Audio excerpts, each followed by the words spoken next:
Welcome back to Fresh Food Therapy. Today we're going to set the stage. It is Sunday. You finally have a day off and you don't have to be anywhere and you don't have to do anything, but you want to enjoy your day. Well, I'm going to tell you that Sunday morning breakfast is one of my favorite things because I can take it nice and slow and I can do things that I want to do. Today for the meal, we're going to teach you how to prepare O'Brien potatoes, a poor man's omelet, and then we'll top it all off with a little bit of old-fashioned cinnamon toast. Are you ready?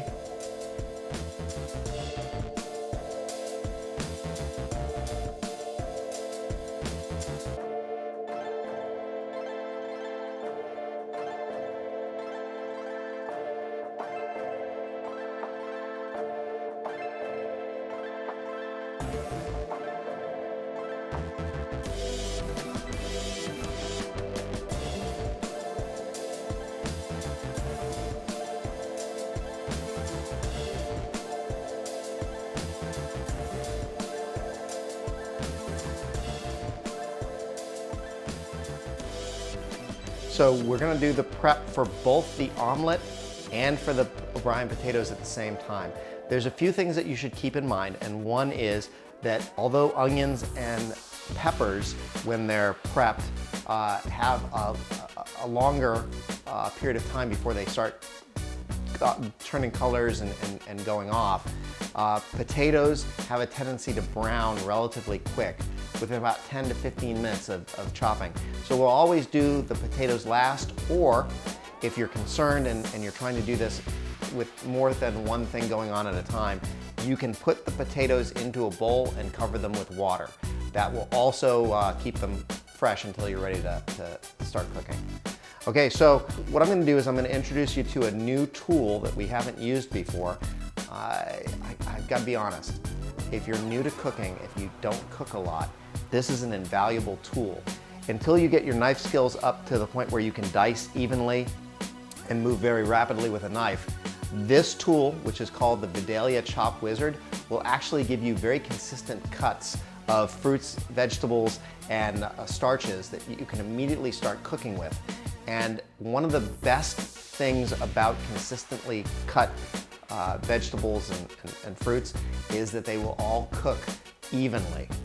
So there's two different sizes. We have a large size, which is about, I would say, 1/4 of an inch. And then we have a miniature size, which is presently in, which is about half that. And what we're gonna use the small one for is onions and peppers, because those will be very, very vibrant and colorful, and the smaller pieces will cook faster. And then for something that's heavier, namely the O'Brien potatoes, we're gonna go with the bigger cut. So let's start. We're gonna take the onion like we always do and cut off the top and the bottom. Peel the layers off that are dried or not usable and put the pieces that you're not going to use to the side. What I generally do is I'll cut the onion in half, and then what you want to do is you want to follow the size of the cut so that they look cubed. So it's about a 1/4 of an inch or an 1/8 of an inch. That's what you're going to cut the onions into.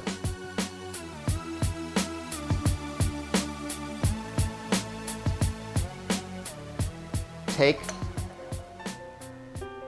the Chop Wizard, you take the onion and you place it over the grate, and then all you do is press down or push down, and what you're going to end up with is evenly cut, very, very uniform pieces of onion. And it goes relatively quick. You can actually process a whole onion in just a few seconds, leaving you with the ingredients that you need properly with the least amount of fuss. And the real joy is, although it is sharp and it has sharp edges and you need to supervise, a young child could do this with adult supervision and be involved in the cooking process.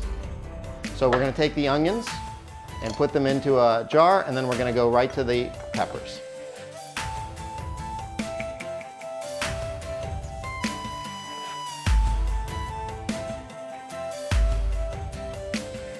You can prep the pepper in just a moment and make sure that you don't lose any of the meat of the pepper. You're just trimming out the pith and the seeds.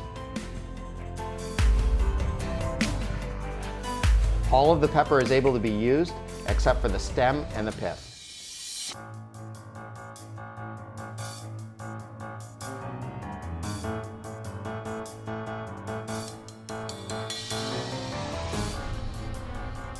And literally, it's as easy as that. If you're making pico de gallo, if you're making sauces, if you're just prepping vegetables for an omelet bar, this is really a handy tool that makes the prep fast, clean, and very effective.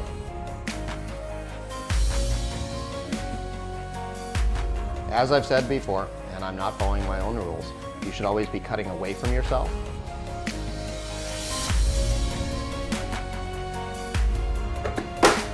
So it's literally been about a minute and a half, and we have the onions and the peppers prepped and ready to go.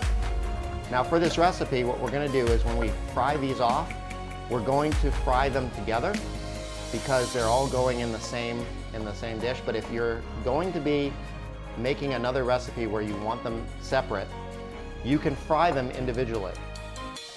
Now that those are done, we're going to prep the potatoes. The best way to do this is to make sure that you wash the potatoes, but don't peel them. You're going to be wasting a lot of time, and more importantly, you're going to be losing a lot of nutrition and flavor. A lot of the nutrition and minerals that you would be getting out of a potato are actually found in the skin and just directly underneath the skin. So when you're ready to chop them, you leave the skin on, and what you're going to do is cut them about 1/4 inch so that they are about the width of the, I guess, the matrix of the chop wizard. What's really funny about potatoes is potatoes are absolutely easy to work with, but they have personalities depending on the type of potato that you're using. I have a tendency to really like russet potatoes because they're sturdy, they hold up to cooking in all different ways very, very easily. My favorite is, of course, a baked potato. Not exactly the healthiest when you smother it with butter and sour cream and cheese and bacon, but I'm gonna tell you, it's a little slice of heaven. So we've got 2 of the potatoes prepped, and what we're gonna do is we're gonna chop them now. And literally what we do is we put them on the grate the same way we put the peppers and onions in.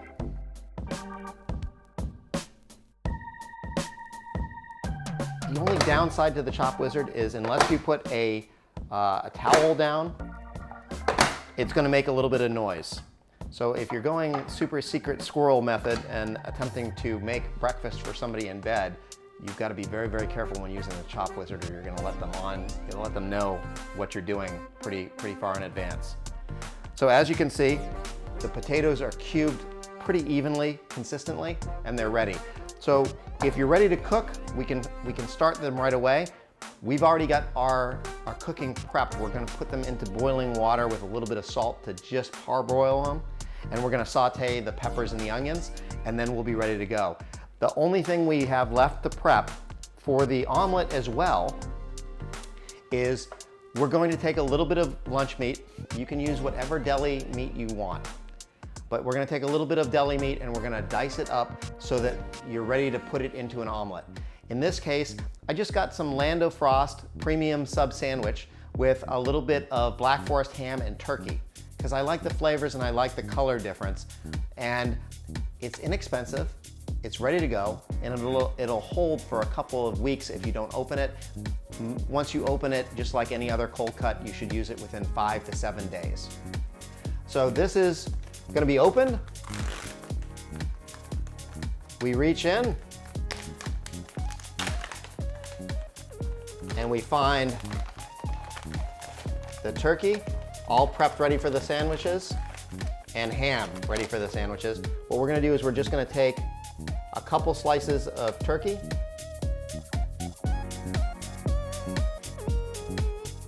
and couple slices of ham. And this should be enough for 2 to 3 omelets. And we're going to just slice it into wedges, into little diced pieces. It's as easy as that. And now we're ready to start.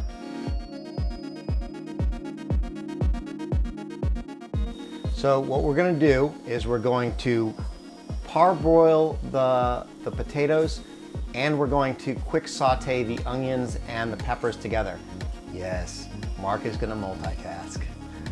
So we're going to start with a little bit of Morton salt, because when it rains it pours, to just salt the water that we're going to put the potatoes into.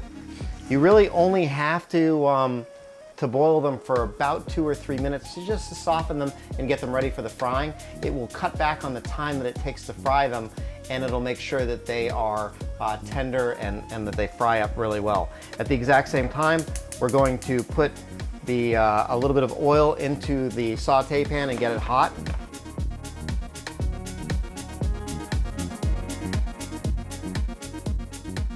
Okay, into the water for the potatoes, we're gonna throw them in. Be very, very careful, just because it is boiling water. And so there is a chance that you're gonna get burned if you're not careful. And then as this gets hot, we're gonna throw in the onions first. And let them start to soften just a little bit. And then once the onions have started, we'll throw in the peppers, the red and the green together with the onions, because they're going to be used back to back. If you are doing separate dishes or you're prepping for a party where you're gonna build, it's perfectly acceptable to saute them separately so that you get the colors of the peppers and the flavors of the onions separate. But in this case, we're gonna use these for the potatoes O'Brien, and we're also gonna use them for the poor man's omelet. So together, it's okay this time. Okay, it's just starting to sizzle here, and what we're gonna do is we're gonna turn the potatoes now, because they're coming up to a boil. Now the real trick here is, because you use the Vidalia Chop Wizard, all of the pieces are about the same size, which means they'll cook more quickly and evenly.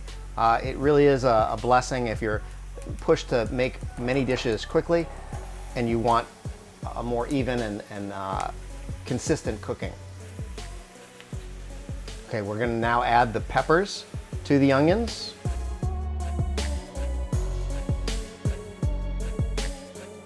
In about 2 minutes, they'll be ready to pull off for the other cooking process. Make sure that you are watching the potatoes. If they're filled to the top like this one is, there's a chance that they will they'll boil over if you're not paying attention to it. And that will lead you to have to clean up a mess later on. So about 2 minutes after it comes to boil with the potatoes, they should be ready. And about the exact same time, the onions and the peppers should be ready.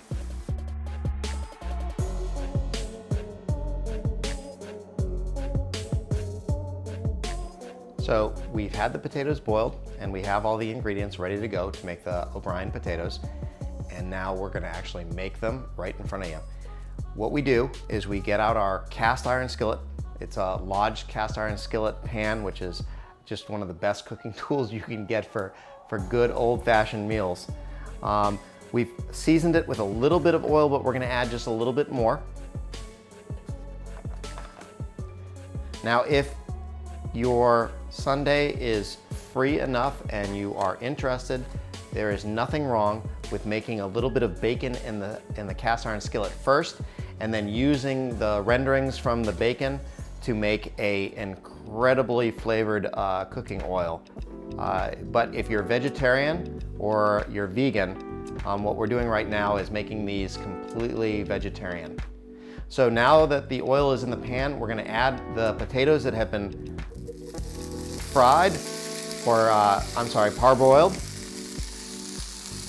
And we're gonna try to very carefully coat them with the oil all around, because potatoes will absorb oil.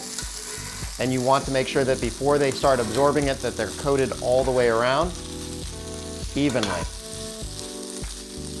If you are cooking a red sauce or if you're cooking a soup and you add too much salt, you can actually take a whole potato and put it into the soup or the sauce, and it will absorb sodium out of the sauce, making it less salty.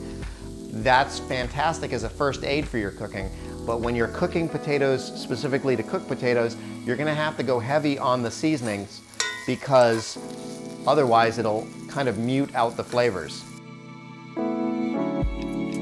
So the potatoes have been frying for a few moments now, and all we're gonna need to do is put a very, very light coating of all the seasonings one more time, give it a turn, and then we'll put it to the side. The nice thing about cast iron skillets is that they retain the heat and will hold it for a while.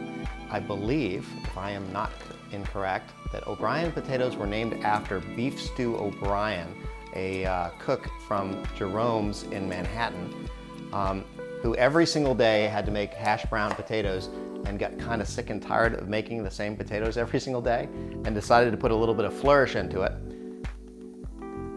And so he put in seasonings and he put in a little bit of pimento and a little bit of peppers and onions, and it immediately became a hit.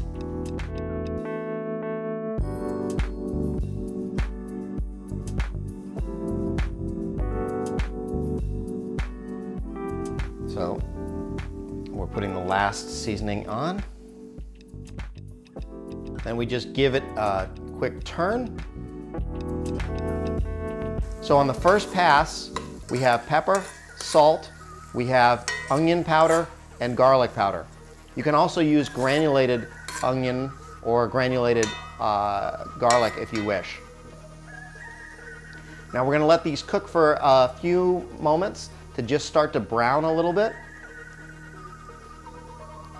Because we parboiled the potatoes, they're about half of the way done, so they won't require as much time in the pan as if you started with just raw potatoes. In the big scheme of things, you just want to make sure that you get the potatoes to the consistency and the tenderness that you enjoy. The parboiling cuts the time that it has to be in the fry pan, so it has a tendency to cut back on the amount of oil that's needed and the amount of time that's needed. Now that we've been frying the potatoes for a few moments, we're gonna add a little bit of the peppers, the onions, to the dish to add color and flavor. And if I didn't say already, this is on about a medium heat right now. You can go with a higher heat. Now we're gonna let this fry together for about another 3 to 4 minutes. Let them get a little crispy on the outside, just to a beautiful point of being done. Spread it out so that it stays nice and hot. And ladies and gentlemen, you have fresh potato O'Brien.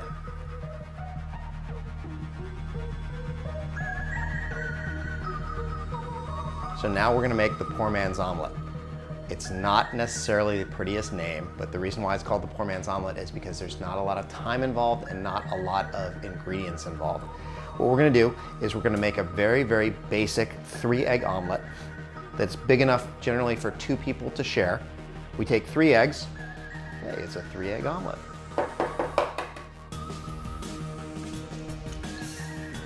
And once we have the 3 eggs, we're gonna scramble them.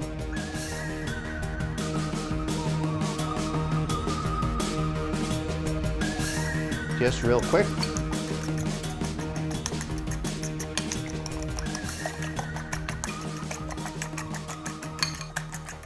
Add a little bit of water to make them fluffy. Again, you can add milk to it if you'd like, or you don't have to add anything at all. Milk will make it creamier and richer, a little bit more dense. Water will make it fluffy.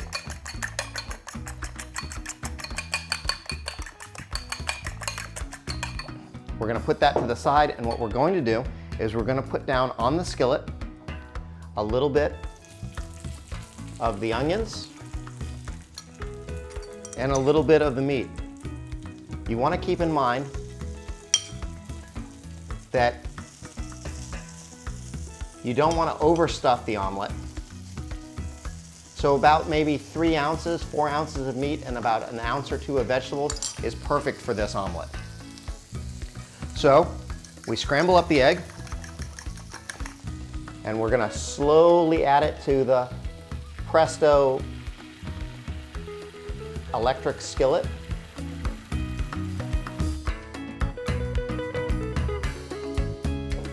And you see how you have it already filling? Now you can actually turn the heat low, and in the center, you're gonna put a little bit of cheese down. And then, what you're gonna do is you're gonna take the meat and spread it evenly throughout. Now the nice thing about cooking the ingredients is they're already hot once you're putting them into the omelet. And if you're dealing with ingredients that you need to make sure are cooked all the way through, they're already cooked before they go into the center of the omelet. Then we're gonna take a little bit of the onions and the peppers and put them into the center. Okay. And then we're gonna sprinkle a little bit of cheese down on top to make sure that you get even dispersion and flavor throughout. You can now turn the omelet pan back on, put it up to about 300, and all you have to do to finish your omelet is to fold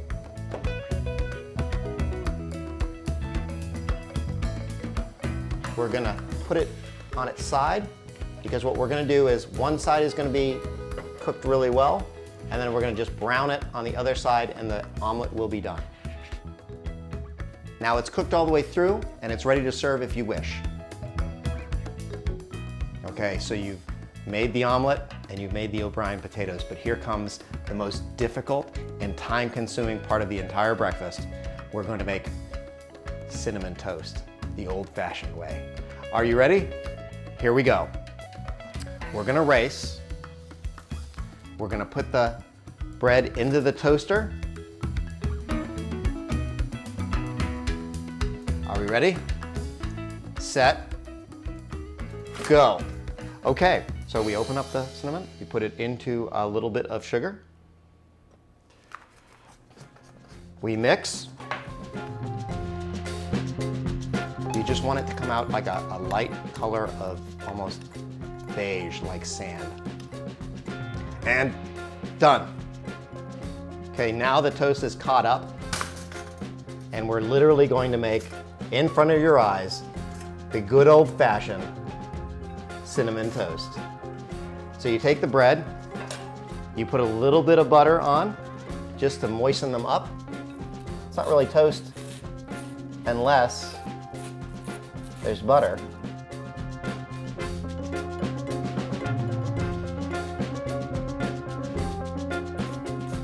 And then as soon as the butter melts into the toast, we're going to do the final step,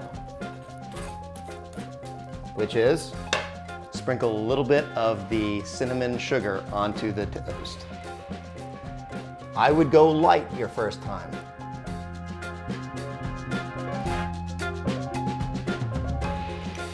As you get older and more wise, it's all right to up the dosage. And there you have it, ladies and gentlemen, cinnamon toast. So we've finally finished making the meal, and it's time for you to enjoy your Sunday brunch. What we're gonna do is we're gonna plate some of the potatoes.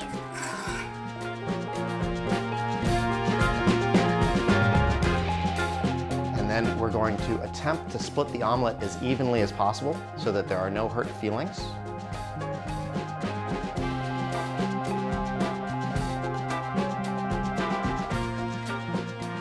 And last, but far from least, we're gonna decorate the plate with a little bit of cinnamon toast.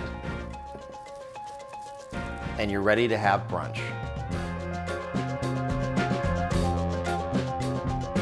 Now, ladies and gentlemen, it's time for you to enjoy your brunch, but what we wanna do is a quick wrap up of the cost of preparing this meal. And here's what I'm gonna tell you. We came in wildly over budget, supposedly. We came in at about $33.57, but what we're not going to really dwell on is the fact that we bought a bunch of spices that have never been used before, so there was an incredible cost for that.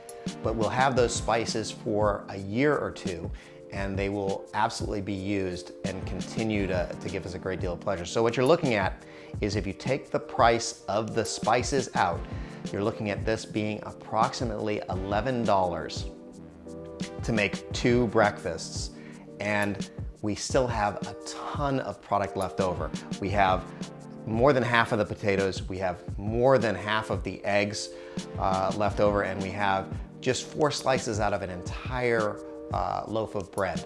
So you're looking at, it's probably closer in actual food cost to about $3.17 per portion.